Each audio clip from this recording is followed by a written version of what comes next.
Back on Tuesday, Toledo City Council is expected to vote on a zoning change that would allow for the expansion of a controversial mining project in South Toledo.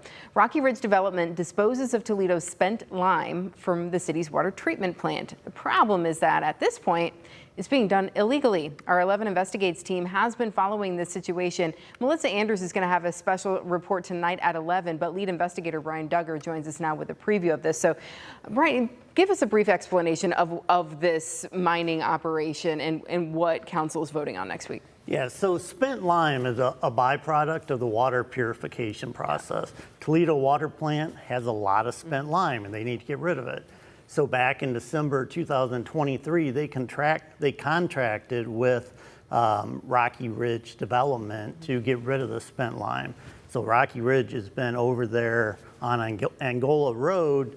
They kind of dig up sand, clay, and they mix this lime with that. Now the problem is that area off of Angola Road is actually zoned residential, and it needs to be general industrial, and they're trying to not only rezone that piece but two other parcels nearby.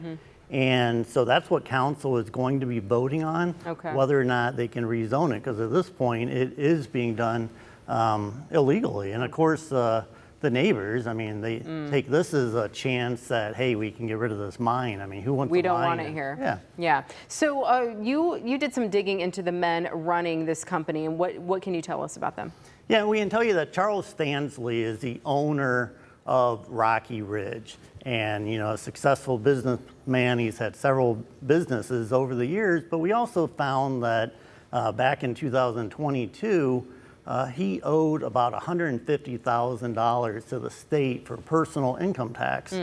And we also found that during the time that he owed the state, and they put a lien against him, he was making political donations to Toledo political figures.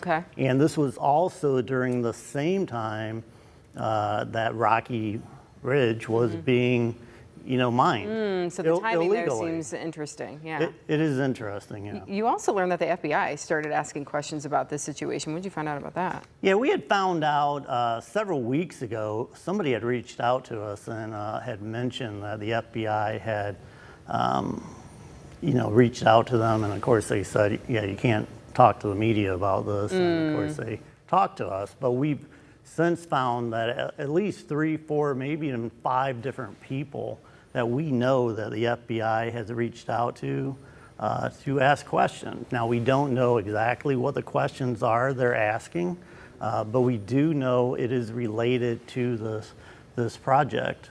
So this is coming up, as we mentioned, for a vote on Tuesday about the rezoning. What happens if it fails? Because it's illegal right now. Well, that's a really good question, and we have not been able to figure out that answer yet. Now, we actually talked to some council members, and they're not exactly sure either, honestly. Again, they had a 2-year contract. This was a December 2023, so it runs through December 2025. It was for $11 million.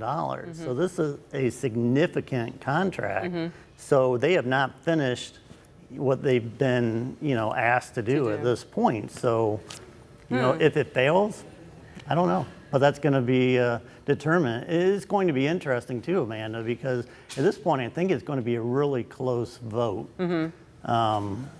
Well, of course, we'll be there to see how that all pans out. But in the meantime, Melissa's investigation is tonight at 11, yeah? Yep. Okay, so make sure you tune in tonight to see all of those details, everything you guys found out. Thanks for being here. Appreciate it.